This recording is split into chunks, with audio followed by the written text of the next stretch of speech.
Hello ladies and gentlemen, welcome to Rum on the Couch video number 85. Dave here from Manchester Rum Festival, and for this episode we're going to look at bottling number 2 of a certain brand. You may remember these guys, the Lovers Rum. Focus on this, I'd say several Rum on the Couches ago. I'll put the link in so you can remind yourself what it's all about if you're yet to watch that certain episode. But now the second bottling has arrived. Here we are. This is Forza. This is, as you can see, very similar sort of design. This is all part of the tarot cards. So obviously Lovers, now you've got the Forza. Fortitude, patience, character, integrity.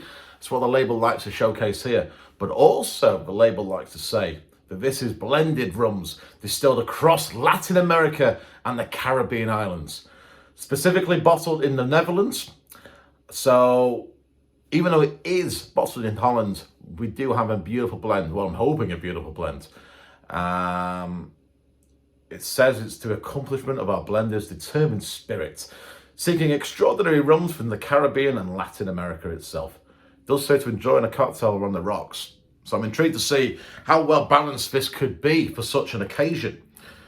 So, this is 47% ABV. So we're going in hard for a Saturday. Have my Glencairn glass. And let's see what sort of aroma, see what sort of tastes can come across, and perhaps try and work out where these are from. This is not what I expected. Quite thin. There's definitely some Central American, South American styles within this. Sort of your Panama, your sort of, what is that one? Sort of Puerto Rico element, quite a light sort of copper, coffee stills, continuous stills. Yet there is a rounded edge to it. It's sort of like you got the hints of Barbados within it. I wouldn't say, or if there was, I'd be very, very young, but I wouldn't say it was anything like Jamaica. That funk seems to lack a little bit. But then again, I could say if it was, there is something there that's sort of offering that wild yeast element. So maybe it's quite a young blend if there was Jamaican within it. The more I go back to this, the more I'm really looking forward to giving this a taste. So at 47%, let's give it a go. Oh, wow. That's really opened up. That's definitely 47% as well. First thing, you get a kind of tropical ripe fruitness. Hits you straight away. It's almost as if it hit you in the face and then just sort of softened as it really sort of embraced all your taste buds. It's mouthwatering. It's not too sharp either, despite the ABV. I mean, I suppose if it was in the 50s, it might be a little bit more, but it's soft. It's, I was even going to say smooth. I'll say like velvet style. It's like you're licking the skins of peaches.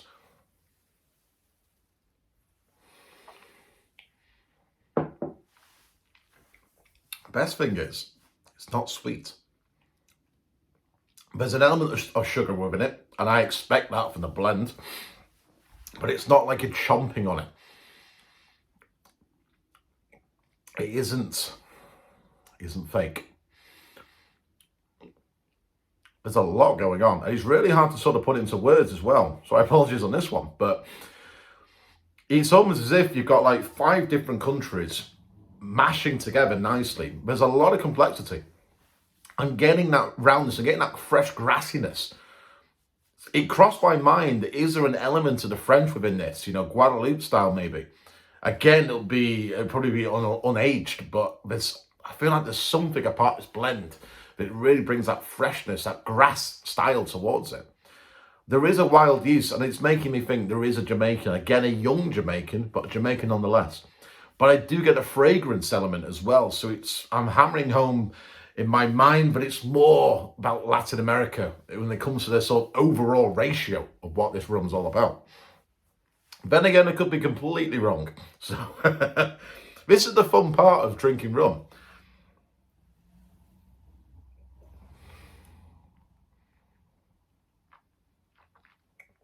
I'm liking that. Would I put it into a cocktail? I would. What it would be, I'd say I'd head towards more Mai Tai with this. I'd head towards, this would make a really good hurricane, to be brutally honest. That's passion fruits and lemon juice, shaky, yeah, that'd be really good. I'd say Trader Vic Mai Tai as well. A little bit of almond, a little bit of lime juice would really sort of bring this quite nice to the forefront. That 47% ABV is a good base. Maybe wouldn't probably do a daiquiri. Hemingway, maybe at a push. I'd be even maybe saying Mary Pickford as well. Slight little bit of grenadine would sort of just... What do you use grenadine? No, I'll maybe emphasise more the maraschino. Get that slight cherry element, dry cherry. It could work really, really well. I'm liking this. And the good thing is, it's not disappeared. It's still stuck around. A little bit lighter, but it's definitely still there, lingering on the palate.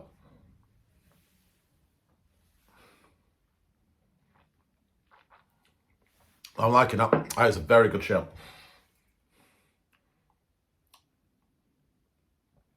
Yeah. So this. So I'm just seeing if there's any other little bits, because it's a really cool looking label. I don't know if you can see too much on there, but that tarot card element, there's always, I don't know what it is. You're just looking at it all the time. It's really cool. So, La Forza. Heading to the UK, if not here already. I think this is something that you want to give a go. As one of the more, obviously, private blending bottling companies, I could say, it does say on the bottle, but it is bottled in Holland itself. Not that there's anything wrong with that, because it's the rums within. Yes, it doesn't say specifically what the rums are in regards to the originating. It just says Caribbean islands and Latin America. But I have to admit, this is probably one of the better ones, in my mind, that showcases such a blending company. So if you do come across it, I'd say give it a go. I'd say just embrace it. See what kind of flavour profiles you pick up. What sort of styles from the Latin America and the Caribbean islands you can get straight away. It is a punch. There is that 47%. You know it's there, but it doesn't have dialed down to some amazing complexity of flavours. So that's a really good shout, I feel. And I'm intrigued to give that a go in some cocktails, to be fair. So, ladies and gentlemen, do keep an eye out for La Forza. And of course, as always, if you are yet to pick up your tickets for Manchester Rum Festival 2022 on June the 18th, please do so. Head over to manchesterrumfestival.com. Tickets are only £25 and it gets you all of the rums available. There's over 40 to experience, from both local brands in Manchester to regional ones in the UK to, of course, the nationals, the Caribbean, Latin and Central America, South America to Mauritius, and of course the rest of the world as well. Why, God forbid, do you need any more? Well, I'll tell you what you could also have. The Lions Club are doing a pop-up bar, some amazing cocktails from our award-winning partners, and of course the food from the Yamin, my London guys coming up north from the British Virgin Islands and using their skills and their styles from Chef Kev, who's going to be able to produce some amazing Caribbean flavours for you to enjoy as well in our pop-up restaurant. So fingers crossed, ladies and gentlemen, I've hopefully be able to put on an amazing festival for you guys to experience what rum is all about from so many different angles.